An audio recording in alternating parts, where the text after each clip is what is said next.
Hello and welcome to Shanvi Study Circle. So today we are going to discuss the chapter Globalization and the Indian Economy.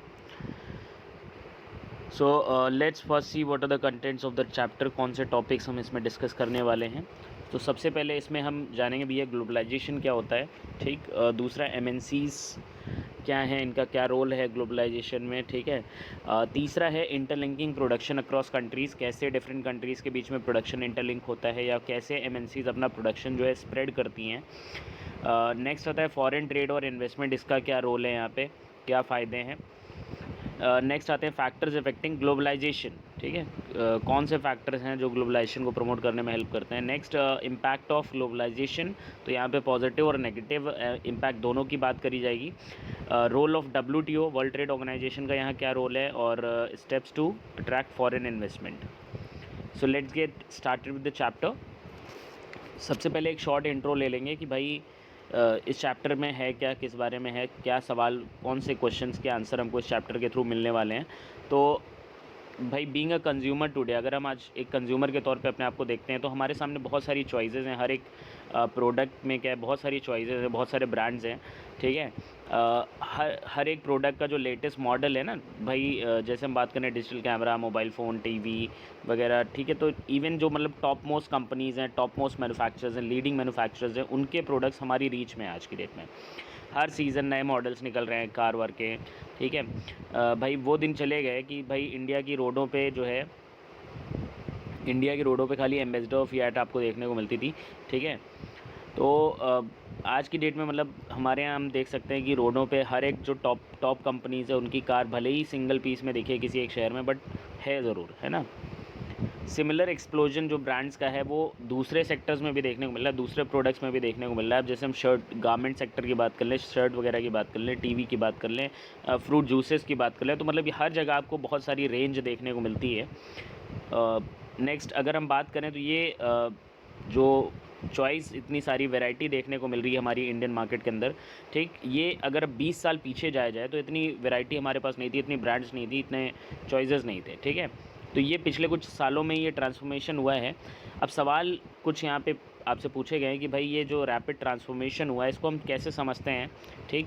कौन से factors हैं जो ये changes लेकर के आए हैं और कैसे ये चेंजेस हमारी लाइफ को अफेक्ट करते हैं. ठीक. तो इन्हीं क्वेश्चन के आंसर हम इस चैप्टर के थ्रू समझेंगे, पाएंगे. ठीक है. शुरू करते हैं. So first question, very first thing is that what is globalisation. तो जैसे कि हम देख रहे हैं कि आज की डेट में भैया वर्ल्ड में जो डिफरेंट कंट्रीज़ हैं वो आपस में बहुत ही बेहतर तरीके से इंटरकनेक्टेड हैं, है ना. और ये जो इंटरकनेक्टेडनेस है डिफरेंट कंट्रीज़ के बीच में, इसके कई डायमेंशंस हैं. यहाँ पे मतलब trade is not the only, तो यहाँ पे trade is not the only connecting channel जो डिफरेंट कंट्रीज़ को आपस में जोड़ रहा है. इसके अलावा कल्चरल एक्सचेंज भी हो रहा है भैया, पॉलिटिक्स भी में भी मतलब चेंजेस देखने को मिल रहे हैं. ठीक. सोशल सोसाइटी में जो चेंजेस, सोशल चेंजेस भी देखने को मिल रहे हैं. इकॉनमी में तो ग्रोथ देखने को मिल ही रही है. बट इस चैप्टर में ग्लोबलाइजेशन को एक लिमिटेड सेंस में देखा गया है. ठीक है. सिर्फ हम यहाँ पे ट्रेड के बेसिस पे ग्लोबलाइजेशन को समझ रहे हैं. ठीक. तो डेफिनेशन अगर दी जाए तो ग्लोबलाइजेशन को हम यहाँ डिफाइन कर सकते हैं that it is a integration between different countries through foreign trade और इन्वेस्टमेंट, है ना. तो जैसे कि हम जानते ही हैं कि ट्रेड ऐसा नहीं कि आज ही से एक ऐसा मीडियम रहा है जिसके थ्रू डिफरेंट कंट्रीज़ आपस में इंटरेक्ट कर रही हैं, कॉन्टैक्ट में आ रही हैं. हमेशा से ट्रेड जो है मेन कनेक्टिंग चैनल रहा है डिफरेंट कंट्रीज़ को, जिसने जोड़ने का काम किया है. प्रोडक्शन, नेक्स्ट टॉपिक है हमारा प्रोडक्शन अक्रॉस डिफरेंट कंट्रीज़. ठीक है. तो 20th सेंचुरी के मिडिल तक जो प्रोडक्शन था, ठीक है, वो पूरी तरह से कंट्री के अंदर ही ऑर्गेनाइज था. ठीक. सिर्फ रॉ मटेरियल, फूड स्टफ और फिनिश जो प्रोडक्ट्स थे इनका ही एक्सचेंज होता था यहाँ पे. कॉलोनीज जैसे कि इंडिया, ठीक है, यहाँ से हमारे यहाँ से भाई रॉ मटेरियल एक्सपोर्ट किया जाता था. ठीक. फूड स्टफ और फिनिश प्रोडक्ट जो हैं ये इंपोर्ट किए जाते थे. तो ट्रेड मेन चैनल रहा है जिसने सारी कंट्रीज़ को आपस में जोड़ा है. और सिनेरियो जो सीन में चेंज देखने को मिलता है वो MNCs के आने की वजह से काफ़ी सारे चेंजेस यहाँ पे देखने को मिलते हैं. तो देखते हैं, एक एग्ज़ाम्पल हमारे पास है यहाँ पे एक MNC है बड़ी. ठीक है. जो इंडस्ट्रियल इक्विपमेंट्स बनाती है और उनकी डिज़ाइनिंग जो है US में होती है. उसके जो रिसर्च सेंटर US में है वहाँ पे उसकी डिज़ाइनिंग होती है. और फिर इनके कंपोनेंट्स को, इनकी इसके जो कंपोनेंट्स हैं उनकी मैन्युफैक्चरिंग चाइना में होती है और फिर इनको मैक्सिको भेज दिया जाता है, शिप कर दिया जाता है, ठीक है। तो इनको शिपिंग कर दी जाती है मैक्सिको और ईस्टर्न यूरोप में, ठीक है, जहाँ से इन प्रोडक्ट्स को असेंबल करके फिनिश प्रोडक्ट्स को पूरे ऑल ओवर द वर्ल्ड भेजा जाता है, ठीक है।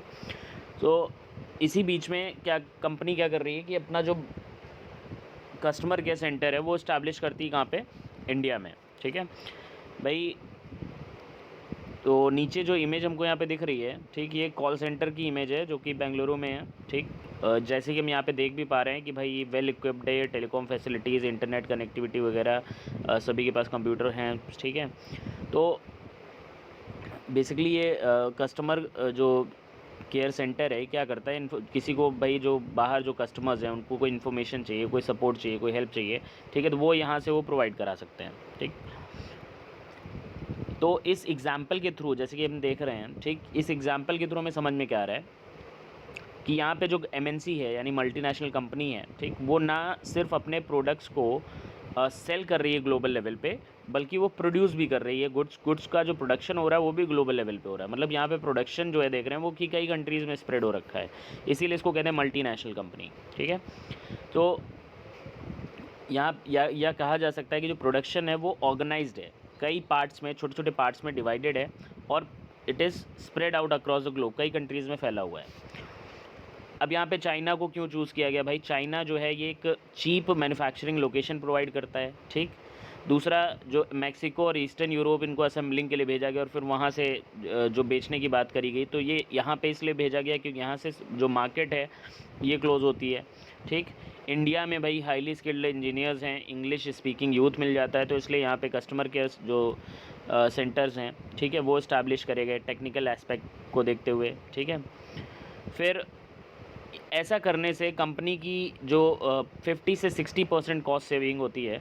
तो इससे हमको ये समझ आता है कि मतलब भाई एमएनसीज़ कई कंट्रीज़ में अपना प्रोडक्शन स्प्रेड करती हैं, तो क्यों करती हैं, इसके कई फ़ायदे जो अभी हमने समझे, ठीक है, वो इस वजह से ऐसा किया जाता है।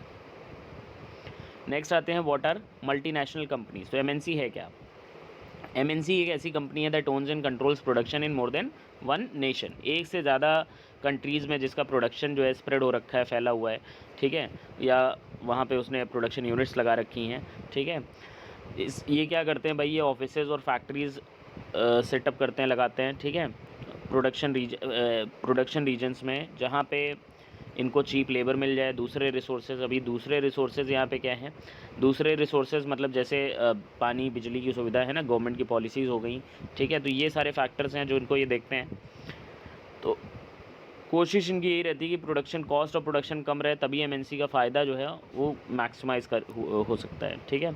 एग्जाम्पल अगर देखा जाए तो Toyota, fiat, Microsoft, Apple, IBM वगैरह ये सब कुछ एमएनसीज़ हैं। और इंडिया में अगर हम बात करें तो टाटा, इन्फोसिस, एशियन पेंट, बजाज, हीरो मोटोकॉर्प, डाबर, एसबीआई वगैरह, एचसीएल है, महिंद्रा है, ये सब हमारे कुछ इंडियन एग्जांपल्स हो गए एमएनसीज़ के, ठीक है।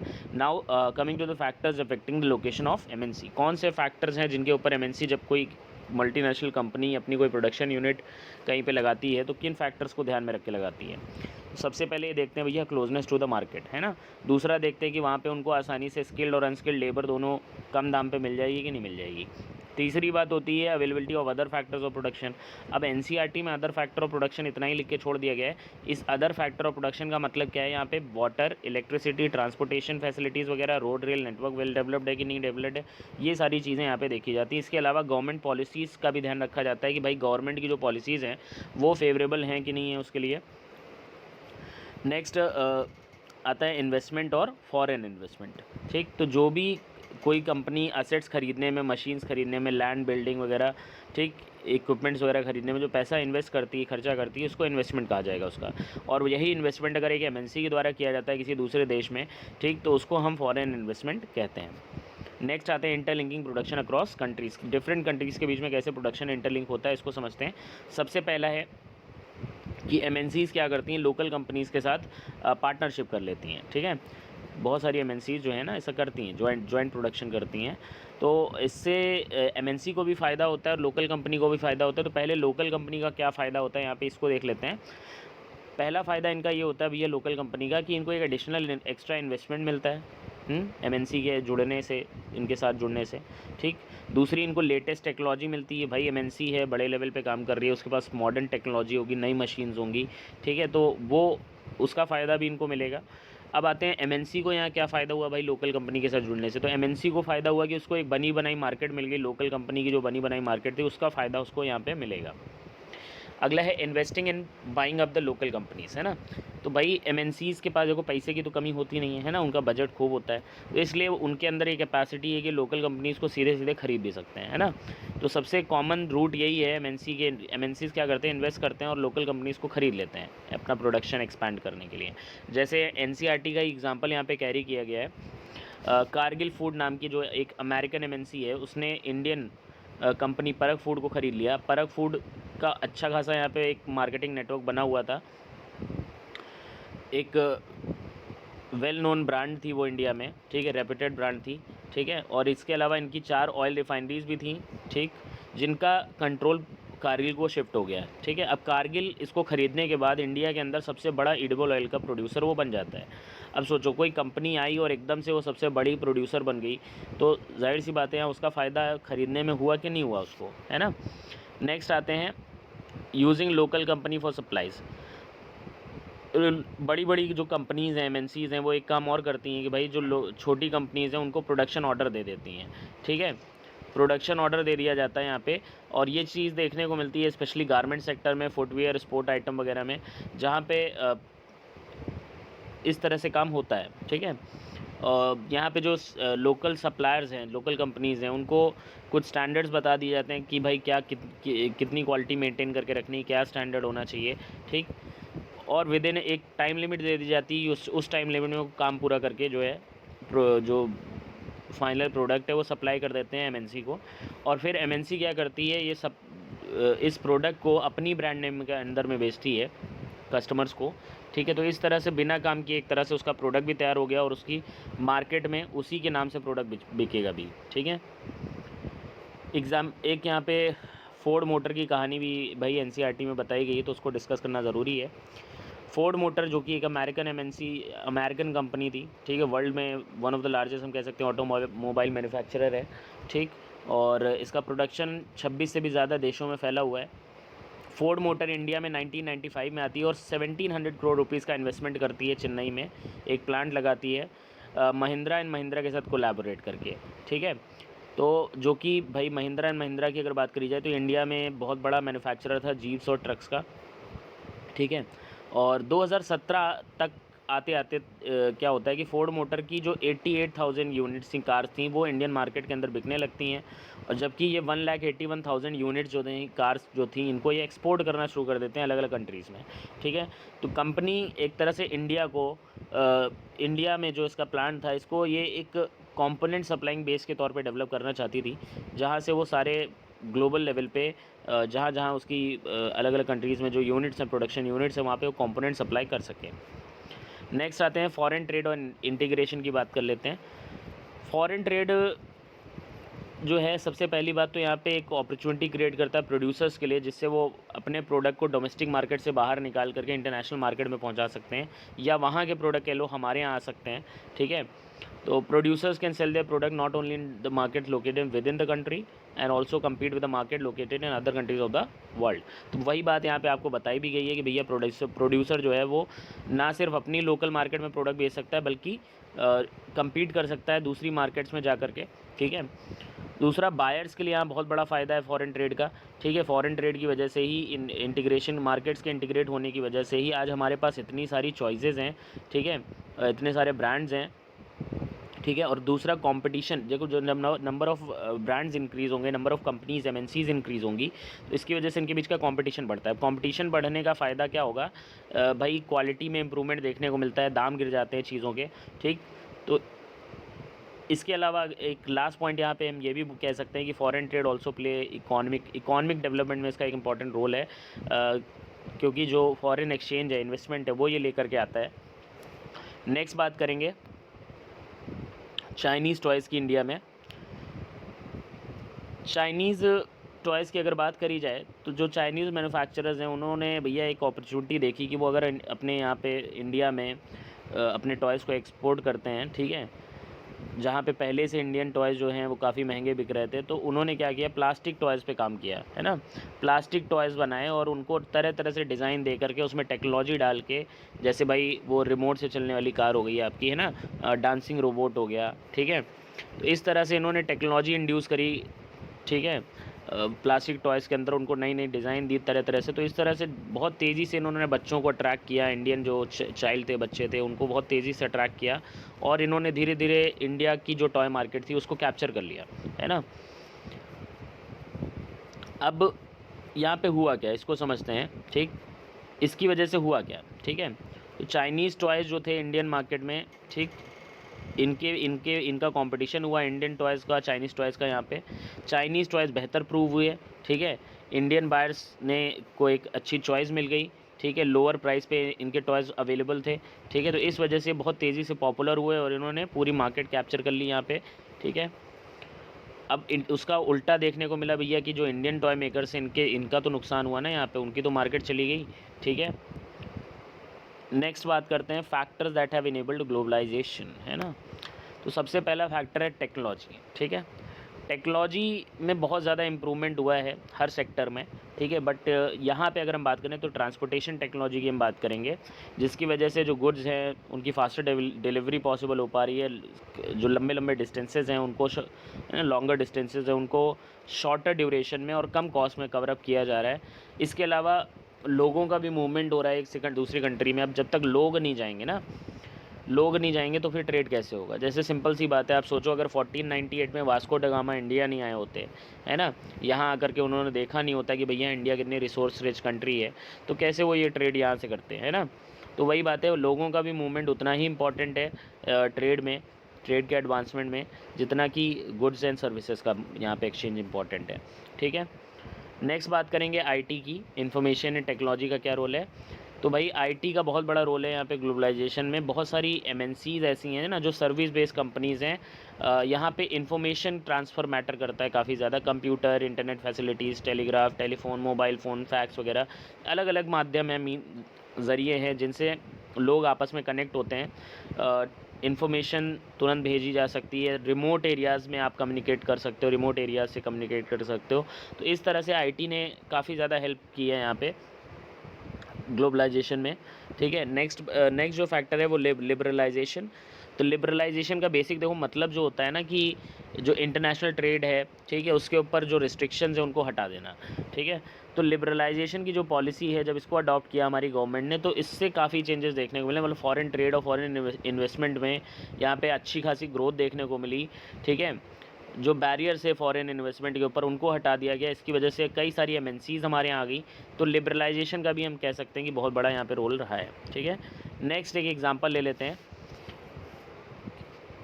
Using IT in globalisation. तो एक यहाँ पे एग्जांपल लिया कि भाई एक की न्यूज़ मैगज़ीन है जो कि पब्लिश की जाती है लंदन रीडर्स के, लंदन में लोग बैठे हुए हैं वो पढ़ते हैं उसको, और उसकी पब्लिशिंग, उसकी जो डिज़ाइनिंग प्रिंटिंग हो रही है वो सब दिल्ली में हो रही है।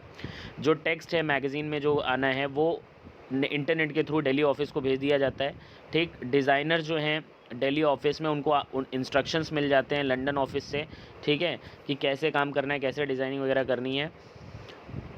अब डिज़ाइनिंग किस तरह से की जानी है, ठीक है। द मैगज़ीन उसके बाद तैयार कर ली जाती है और उसको बाय एयर लंदन भेज दिया जाता है, ठीक।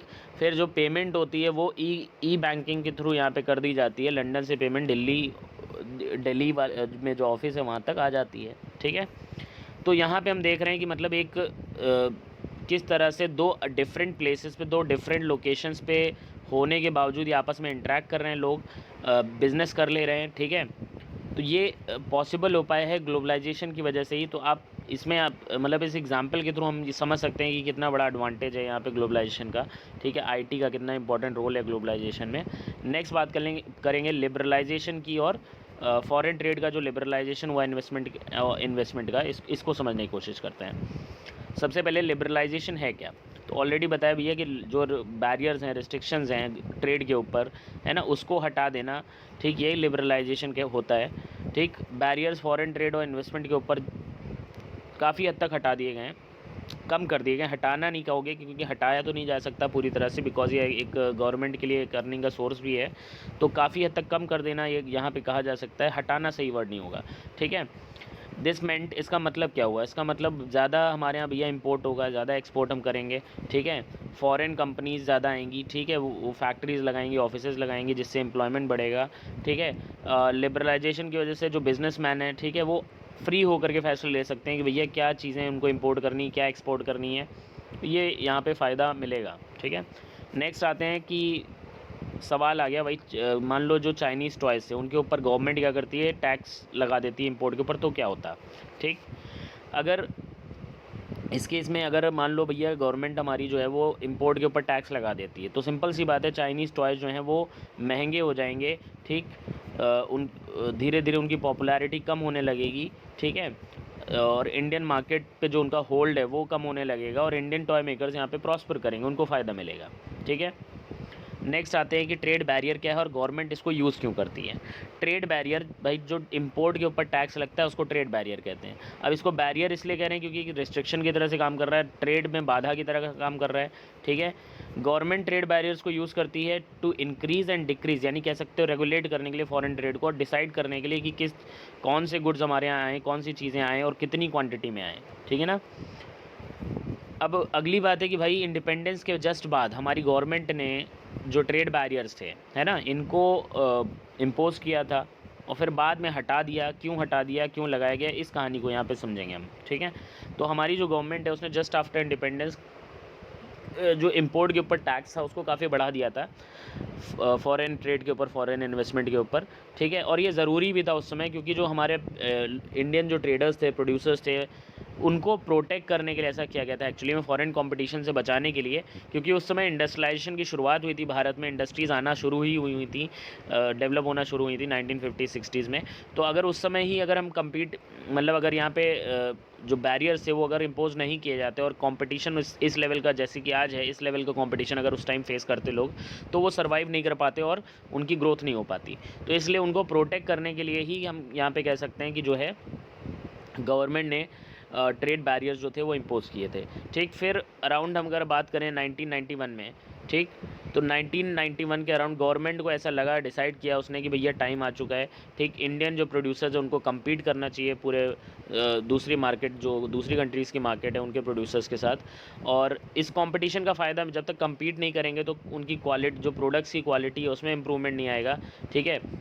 जो कंज्यूमर्स हैं उनके लिए, उनके पास इतनी ज़्यादा चॉइसेस नहीं आ पाएंगी, ठीक है। ये सब फ़ायदे अगर उठाने हैं, इनका लाभ उठाना है, तो जाहिर सी बात है इन टैक्सेस को हटाना पड़ेगा, और ये काफ़ी अच्छा डिसीजन था वहाँ पे। नेक्स्ट आते हैं WTO, है ना, वर्ल्ड ट्रेड ऑर्गेनाइजेशन, ये है क्या, पहले तो इसकी बात कर लेते हैं। जैसे कि हम देखते हैं कि भाई अलग अलग सेक्टर में, है ना, कई सारी इंटरनेशनल ऑर्गेनाइजेशंस काम कर रही हैं। जैसे अगर हम हेल्थ सेक्टर में बात करें तो WHO काम करता है, तो वैसे ही ट्रेड के सेक्टर में WTO काम करता है। ये एक इंटरनेशनल ऑर्गेनाइजेशन है जिसका मेन मकसद है कि वो इंटरनेशनल ट्रेड को पूरी तरह से लिबरलाइज़ किया जाए, फ्री किया जाए, टैक्सेस वैक्सेस कम कर दिया जाए हर जगह, ठीक है। अब ये जो WTO है ये फॉर्म हुआ था at the initiative of developed countries, यानी डेवलप्ड कंट्रीज़ के पहल से फॉर्म हुआ था। इसके अलावा WTO रूल्स वगैरह भाई बनाता है, भैया इंटरनेशनल ट्रेड के लिए क्या रूल्स होंगे, ठीक है, और ये भी देखता है कि हर कंट्री उसको फॉलो कर रही है कि नहीं कर रही है। ऑर्गेनाइजेशन ये कहती है कि जो भी बैरियर्स हैं फॉरेन ट्रेड के ऊपर, इन्वेस्टमेंट के ऊपर, वो हार्मफुल हैं, है ना, कोई बैरियर्स नहीं होने चाहिए और ट्रेड पूरी तरह से फ्री होना चाहिए, ठीक। सारी कंट्रीज़ को अपनी जो पॉलिसीज़ हैं, जो फॉरेन ट्रेड को लेकर के, इन्वेस्टमेंट को लेकर के जो पॉलिसीज़ हैं, उनको और ज़्यादा लिबरलाइज़ करने की ज़रूरत है, ठीक है। अब आ जाते हैं यहाँ पे WTO की एक शॉर्टकमिंग, क्या लैकिंग है, क्या ख़राबी है इसके अंदर। अब चूंकि भाई जो WTO है, ठीक है, it was formed at the initiative of developed countries की पहल से बना था, तो उनकी डोमिनेंस एक देखने को मिलती है डेवलप्ड कंट्रीज़ की WTO के ऊपर, ठीक है। और दूसरी बात कि यहाँ पे ये पूरी तरह से, मतलब हम कह सकते हैं कि फ़ेल हुआ है डेवलप्ड नेशंस को रोकने में, क्योंकि डेवलप्ड नेशन जो है ना, उन्होंने अनफेयरली ट्रेड बैरियर्स को रिटेन करके रखा हुआ है। मतलब ये प्रेशर बनाते हैं डेवलपिंग नेशंस के ऊपर कि भाई अपने आप टैक्सेस कम करो, इंपोर्ट के ऊपर टैक्सेस हटाओ, ठीक है, पर अपने यहाँ खुद अपने यहाँ ये टैक्सेस नहीं हटाते हैं, ठीक है। जबकि जो डेवलपिंग कंट्रीज़ हैं उनको फोर्स किया जाता है ट्रेड बैरियर्स को रिमूव करने के लिए, अपनी फॉरेन ट्रेड और इन्वेस्टमेंट की को लेकर के जो पॉलिसीज़ हैं उनको और ज़्यादा लिबरल बनाने के लिए फोर्स किया जाता है। तो ये कमी है यहाँ पे डब्ल्यूटीओ की कि भाई ये फेयर रूल्स हैं उनको इंश्योर मतलब फॉलो नहीं करवा पा रहा है, या यहाँ पे इसकी लैकिंग है कि ये फेयर कह सकते हैं कि जो इंटरनेशनल ट्रेड के अंदर जो रूल्स प्रॉपर फेयरली फॉलो होने चाहिए थे वो नहीं हो रहे हैं। ठीक है ना। अब इसी को लेकर के एक यहाँ पे एग्ज़ाम्पल आपको दे दिया गया है। ठीक, जैसे कि हम जानते हैं कि भैया एग्रीकल्चर सेक्टर जो है इंडिया के अंदर काफ़ी इंपॉर्टेंट है, हमारी कंट्री एग्रीकल्चर कंट्री कहलाती है। ठीक, जीडीपी के अंदर इसका एक अच्छा कंट्रीब्यूशन है और एम्प्लॉयमेंट में भी अच्छा कंट्रीब्यूशन है। ठीक, अब अगर हम इसको कंपेयर करें एक डेवलप्ड कंट्री के साथ जैसे यूएस के साथ, जहाँ पे जीडीपी में एग्रीकल्चर का कंट्रीब्यूशन जस्ट 1% है और एम्प्लॉयमेंट में जो इसका कंट्रीब्यूशन है वो 0.5 है, पर इसके बावजूद भी इतना कम परसेंटेज इसमें इंगेज होने के बावजूद भी यहाँ की जो गवर्नमेंट है वो काफ़ी सपोर्ट करती है अपने फार्मर्स को, काफ़ी पैसा देती है। ठीक है, और उनको मोटिवेट करती है कि मतलब वो अपने प्रोडक्ट्स को एक्सपोर्ट करें। ठीक है ना, एक्सपोर्ट करने के लिए मोटिवेट करती है। तो यहाँ पे जो फाइनेंशियल सपोर्ट मिल रहा है ना भाई यूएस में जो फार्मर्स को, ठीक, इसकी वजह से ये अपने प्रोडक्ट्स को जब दूसरी कंट्रीज़ में बेचते हैं तो ये कम दाम पे बेच लेते हैं। ठीक, इसी की वजह से अब क्या होगा भाई, इससे जो वहाँ के जो लोकल फार्मर्स हैं, दूसरी कंट्री के जो फार्मर्स हैं, उन वो इफ़ेक्ट होंगे, है ना।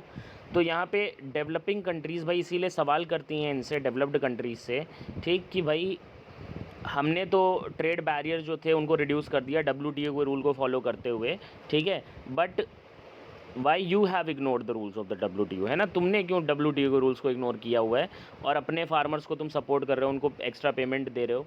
ठीक है, और हमसे कह रहे हो कि भाई हम अपने फार्मर्स को सपोर्ट ना करें। ठीक, तो क्या ये फ्री और फेयर ट्रेड है? ये यही फ्री फेयर ट्रेड है? इसको ही कहा जाता है। ठीक, नेक्स्ट आते हैं इम्पैक्ट ऑफ ग्लोबलाइजेशन पे। ठीक है, सबसे पहले बात करेंगे पॉजिटिव इम्पैक्ट की। तो सबसे पहले भैया यहाँ पे एक अच्छी चॉइस, काफ़ी ज़्यादा चॉइस मिल रही है कंज्यूमर्स को। ठीक है, दूसरा क्वालिटी में इम्प्रूवमेंट हुआ है, दाम घटे हैं, स्टैंडर्ड ऑफ लिविंग लोगों का अच्छा हुआ है। ठीक है, ज़्यादा जॉब अपॉर्चुनिटीज़ क्रिएट हुई हैं। ठीक है, पर कैपिटा इनकम बढ़ी है लोगों की। नेक्स्ट इंडस्ट्रियलाइजेशन, अर्बनाइजेशन में बढ़ोतरी देखने को मिली है, नंबर ऑफ़ इंडस्ट्रीज़ ज़्यादा आई हैं, अर्बनाइजेशन ज़्यादा हुआ है। फिर आते हैं greater access to international market. भैया जो लोकल प्रोड्यूसर्स हैं, इंडिया के जो ट्रेडर्स हैं, वो अपने प्रोडक्ट को, उनकी जो पहुंच है ना वो इंटरनेशनल मार्केट में बन चुकी है। हमारे प्रोडक्ट आज बाहर जा रहे हैं, वहाँ के प्रोडक्ट हमारे यहाँ आ रहे हैं। ठीक है, increase in number of MNCs की संख्या में बढ़ोतरी देखने को मिली है यहाँ पे, और फॉरेन इन्वेस्टमेंट भी बढ़ा है। ठीक है, इसके अलावा बेटर एजुकेशनल फैसिलिटीज़, ट्रांसपोर्ट और कम्युनिकेशन फैसिलिटीज़ भी पहले से काफ़ी बेहतर हुई हैं।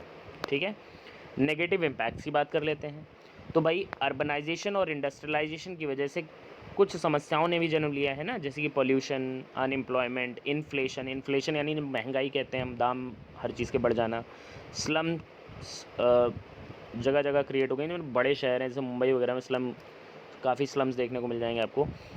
फिर आते हैं ग्लोबल कंपटीशन की वजह से जो छोटी इंडस्ट्रीज़ हैं, छोटे बिजनेसमैन हैं, ठीक है, उनको शट डाउन करना पड़ा, क्योंकि भाई उनसे कम्पीट नहीं कर पा रहे थे वो। ठीक है ना, तो इसीलिए हम कह सकते हैं कि यहाँ पे जो स्मॉल मैन्युफैक्चरर्स हैं वो काफ़ी ज़्यादा यहाँ पे they have been hit hard, है ना, जो उनको काफ़ी ज़्यादा नुकसान हुआ है कंपटीशन की वजह से। नेक्स्ट आते हैं एग्रीकल्चर सेक्टर भी काफ़ी ज़्यादा प्रभावित हुआ है यहाँ पे, उसका जो कंट्रीब्यूशन था जीडीपी में पहले से कम हो गया है। ठीक है ना, फिर लेबर लॉज में भैया फ्लेक्सिबिलिटी अलाउ कर दी गई। ठीक, इसकी वजह से वर्कर ग्रुप सेक्शन है उसकी सफरिंग्स बढ़ गई, उसकी समस्याएं बढ़ गई। ठीक, उनको वेजेस पहले से कम मिलने लगे, जॉब इनसिक्योरिटी की प्रॉब्लम क्रिएट हो गई यहाँ पे। ठीक, फिर उसके बाद मॉरल और सोशल वैल्यूज़ आज की डेट में भाई कोई इनकी इंपॉर्टेंस नहीं रहेगी, क्योंकि लाइफ इतने फास्ट पेस में चल रही है ना, हर कोई मतलब अर्निंग के पीछे भाग रहा है, तो इसलिए मोरालिटी और सोशल वैल्यूज़ का कोई स्कोप अभी नहीं रहा, मतलब धीरे धीरे कम होता जा रहा है, इंपॉर्टेंस इसकी कम होती जा रही है। इसके अलावा कई और समस्याएं भाई ग्लोबलाइजेशन की वजह से ही जन्मी है, जैसे करप्शन, अडल्ट्रेशन जिसे मिलावट कहते हैं, स्लेवरी, है ना, चाइल्ड लेबर, फैमिली और मैरिटल स्ट्रक्चर में चेंज देखने को मिला है। तो ये सब आउटकम्स हैं ग्लोबलाइजेशन के ही। अब इनको हम नेगेटिव ही मानेंगे वैसे, ठीक है, क्योंकि ज़्यादा इनका अच्छा असर देखने को नहीं मिल रहा है यहाँ पे। गैप जो है, जो ये बोलें खाई है, जो दूरी है अमीर और गरीब के बीच में, वो और ज़्यादा बढ़ती जा रही है। ठीक, अर्बन और रूरल एरिया में भी जो डिस्पेरिटी है वो भी इंक्रीज़ हो रही है। ठीक है, एग्जाम्पल एक यहाँ पे फिर से आता है हमारे पास। अब एनसीईआरटी के ही देख रहे हैं एग्जाम्पल्स को यहाँ पे कैरी किया गया, क्योंकि एनसीईआरटी के एग्जाम्पल सबसे बेस्ट होते हैं ना, बढ़िया होते हैं, अच्छे होते हैं, इसलिए इनको कैरी कर रहे हैं। ठीक, अब यहाँ पे एग्जांपल लिया गया, रवि की स्टोरी ली गई। भाई रवि जो है ना, रवि, ठीक, उसने क्या किया, उसने एक शॉर्ट पीरियड, मतलब एक इंडस्ट्रियलिस्ट के तौर पे अपने आप को डेवलप किया उसने। ठीक, उसने एक लोन लिया बैंक से और अपना काम शुरू किया कैपेसिटर बनाने का। ठीक है, उसकी जो कंपनी है उसका, वो क्या करती है, कैपेसिटर बनाती है। ठीक है, 1992 में होसूर, जो कि इंडस्ट्रियल टाउन है तमिलनाडु के अंदर, वहाँ पे इसने काम शुरू किया। अब कैपेसिटर्स की ज़रूरत तो जानते हो ये इलेक्ट्रिकल, हर एक इलेक्ट्रिकल अप्लाइंस में होती है। ठीक, तो उसका जो बिज़नेस था अच्छा बढ़िया से एक्सपैंड हो गया कुछ ही साल के अंदर, 3 साल के अंदर, और 20 वर्कर्स उसके अंडर में काम करने लगे। अब उसकी समस्या तब शुरू हुई भाई, जब गवर्नमेंट ने जो बैरियर्स थे, रिस्ट्रिक्शंस थे इंपोर्ट के ऊपर, कैपेसिटर के इंपोर्ट के ऊपर, वो हटा दिए। ठीक, तो उसके जो बड़े मेन जो क्लाइंट्स थे, टीवी कंपनीज़ थी जो उससे कैपेसिटर्स खरीदती थी बल्क में। ठीक है, अब वो दूसरे कंपोनेंट्स खरीदती थी, वो अब दूसरी कंपनी से, एमएनसी से खरीदने लगी, क्योंकि आधे दाम पे उनको चीज़ें एमएनसी से मिल रही थी। ठीक है ना, तो इससे जाहिर सी बात है यहाँ पे रवि सफ़र करेगा, उसकी जो कंपनी है उसका काम सफ़र करेगा। तो वो सफ़र किया भी। ठीक है, और उसका प्रोडक्शन बिल्कुल आधा हो गया पहले से, और जो वर्कर्स उसके पास 20 वर्कर पहले काम कर रहे थे, वो अभी 7 वर्कर काम कर रहे हैं उसके पास। ठीक है, रवि, इसी तरह रवि के कई और फ्रेंड्स थे जो सेम बिज़नेस में थे, हैदराबाद और चेन्नई में, अलग अलग जगह पे, तो उनको अपना तो काम बंद ही करना पड़ गया, उनकी ऐसी हालत हो गई। तो यहाँ पे देखने को मिलता है कि मतलब कई सारी जो छोटी इंडस्ट्रीज़ हैं, छोटे बिजनेसमैन हैं जो छोटे लेवल पे काम कर रहे हैं, उनको एमएनसी से वो कम्पीट नहीं कर पाते हैं, और उनको आखिरकार लॉस होता है, और वो फाइनली कहीं ना कहीं जाके उनका काम बंद होने की ऐसी सिचुएशन आ जाती है कि उनको अपना काम बंद करना पड़ता है। ठीक है ना, फिर आते हैं कंपटीशन एंड अनसर्टेन एम्प्लॉयमेंट। ठीक, तो ग्लोबलाइजेशन और जो कह रहा है, जो प्रेशर है ना कंपटीशन का, इसकी वजह से काफ़ी ज़्यादा चेंजेस देखने को मिले हैं, वर्कर की लाइफ को काफ़ी ज़्यादा इसमें इफेक्ट हुई है। यहाँ पे face with growing competition, most employers these days prefer to employ workers flexibly, है ना। ऐसा किया जा रहा है कि मतलब जो कंपनीज़ हैं वो वर्कर्स को रेगुलर बेसिस पे ना हायर करके टेम्परेरी बेसिस पे हायर करती हैं, है ना। जॉब सिक्योरिटी मतलब जॉब्स की कोई सिक्योरिटी यहाँ पे नहीं रह गई है। ठीक है, बड़ी बड़ी एमएनसीज जो हैं, जैसे गारमेंट इंडस्ट्री में, ठीक है, यूरोप और अमेरिका में, वो ऑर्डर करती हैं प्रोडक्ट्स इंडियन एक्सपोर्टर्स से। ठीक है, और ये जो बड़ी कंपनीज़ हैं, ठीक है, with world wide network look for the cheapest goods in order to maximise their profit, है ना। अपने प्रॉफिट को बढ़ाने के सबसे कम से कम दाम पे कौन उनको दे सकता है, उससे वो लेते हैं। ठीक है, तो एक्सपोर्टर्स जो हैं, इसके लिए क्या करते हैं भाई, ये अपनी यहाँ पे कॉस्ट कट डाउन करते हैं। ठीक है, अब cost cut down raw material में तो कर नहीं सकते, इसलिए वो लेबर कॉस्ट को कट करने की कोशिश करते हैं, उसमें कमी करते हैं। ठीक है, और जहाँ पे पहले ये फैक्ट्रीज़ जो हैं वर्कर्स को रेगुलर बेसिस पे, परमानेंट बेसिस पे एम्प्लॉय करती थी, अब वो क्या कर रहे हैं, टेम्परेरी बेसिस पे एम्प्लॉय कर रहे हैं। जब वर्कलोड ज़्यादा हुआ तो ज़्यादा वर्कर्स एम्प्लॉय कर लिया, और जब वापस कम हो गया तो निकाल दिया जाता है। ठीक है, ऊपर से उनको वेजेस भी कम दिए जाते हैं, काम भी ज़्यादा लिया जाता है। ठीक, तो इस तरह की समस्याएँ देखने को मिल रही हैं, मतलब पूरी तरह से देखा जाए तो वर्कर्स की यहाँ पे सफरिंग्स बढ़ी हैं। ठीक है, अब एक छोटी सी एक शॉर्ट यहाँ पे एग्जांपल, एक केस लिया गया है सुशीला का। ठीक, सुशीला जो कि 35 ईयर ओल्ड लेडी है। ठीक है, she spend many years as a worker in एक गारमेंट एक्सपोर्ट फैक्ट्री इंडस्ट्री के अंदर, उन्होंने दिल्ली में कई सालों तक काम किया। ठीक, वहाँ पे वो एक परमानेंट वर्कर के तौर पे एम्प्लॉयड थी। ठीक है, हेल्थ इंश्योरेंस मिला हुआ था, पीएफ मिलता था यहाँ पे। ठीक है, ओवर टाइम भी मिलता था। ठीक, और इनकी जो फैक्ट्री थी, ये अब समस्या कब से शुरू होती है भाई, जब इनकी फैक्ट्री जो है 1990s के टाइम पे लगभग बंद हो जाती है। तो कई महीनों तक जॉब ढूंढने के बाद, लगभग 6 महीने तक जॉब ढूंढने के बाद फाइनली उनको एक जॉब मिलती है, जो कि उनके घर से 30 किलोमीटर की दूरी पे थी। ठीक है, और कुछ साल हो चुके हैं इनको यहाँ पे काम करते करते, पर अभी भी उनका जो स्टेटस है वो एक टेम्परेरी वर्कर का है। उनकी अर्निंग पहले से कम है, आधी है। ठीक है, और अपने घर से वो 7:30 बजे निकलती हैं और रात में 10 बजे आती हैं, यानी काफ़ी लॉन्ग वर्किंग आ रहे हैं यहाँ पे। ठीक है, डे ऑफ होने का मतलब भाई, अगर काम से छुट्टी लेते हो आप तो मतलब कोई वेजेस उस दिन के आपको नहीं मिलेंगे, उस दिन का पैसा काट लिया जाएगा आपका। ठीक है, तो कोई भी बेनिफिट्स इनको यहाँ पे नहीं मिल रहा है जो पहले मिल रहे थे इनको। ठीक है, जो फैक्ट्रीज़ इनके घर के आसपास हैं ठीक, वहाँ पे इतना ज़्यादा फ्लक्चुएशन है ना ऑर्डर मिलने में, मतलब भाई कोई गारंटी नहीं है, परमानेंट ऑर्डर नहीं मिलते हैं रेगुलर बेसिस पे, इस वजह से वहाँ पे वो और ज़्यादा कम पेमेंट करते हैं, तो वहाँ पे तो ये काम कर नहीं सकती। ठीक है, तो ये इस एग्जांपल के थ्रू भी हमको ये समझ आ रहा है कि कितनी समस्याएं यहाँ पे वर्कर, जो वर्किंग क्लास है वो कितना यहाँ पे प्रॉब्लम्स फेस करती है। ठीक है, नेक्स्ट बात करेंगे steps to attract the foreign investment. अब गवर्नमेंट की तरफ से कई सारे यहाँ पे स्टेप्स उठाए जाते हैं फॉरेन इन्वेस्टमेंट को अट्रैक्ट करने के लिए। उसमें से सबसे पहला स्टेप है establishment of special economic zones, है ना। गवर्नमेंट जो है स्पेशल इकोनॉमिक जोन बनाती है। भाई स्पेशल इकोनॉमिक जोन है क्या? ये इंडस्ट्रियल जोन्स हैं। देखते ही हो जैसे बड़े बड़े शहरों में अलग से एक ऐसे इंडस्ट्रियल जोन्स डेवलप किए जाते हैं जहाँ पे नंबर ऑफ़ इंडस्ट्रीज़ एक साथ क्लस्टर होता है उनका पूरा, है ना, होती हैं, जिसको मोस्टली क्या किया जाता है, रेजिडेंशियल एरिया से दूर रखा जाता है। और यहाँ पे वर्ल्ड क्लास फैसिलिटीज़ इनको प्रोवाइड करवाई जाती है, 24 घंटे बिजली, पानी, अच्छी रोडें, ट्रांसपोर्ट फैसिलिटीज़, स्टोरेज, है ना, रिक्रिएशन, एजुकेशनल, हर तरह की सुविधाएं इनको जो भी रिक्वायरमेंट इनकी वो उनको पूरा किया जाता है। इसके अलावा जो भी कंपनी एक स्पेशल इकोनॉमिक जोन वाले एरिया में, है ना, अपना प्रोडक्शन यूनिट लगाती है, तो उसको इनिशियली 5 ईयर्स तक कोई उसको टैक्सेस नहीं देने होते, ये छूट दी जाती है। इसके अलावा गवर्नमेंट जो है लेबर लॉज में फ्लेक्सिबिलिटी अलाउ करती है। अब लेबर लॉज में फ्लेक्सिबिलिटी का मतलब क्या हुआ, इसको भी समझ लेते हैं।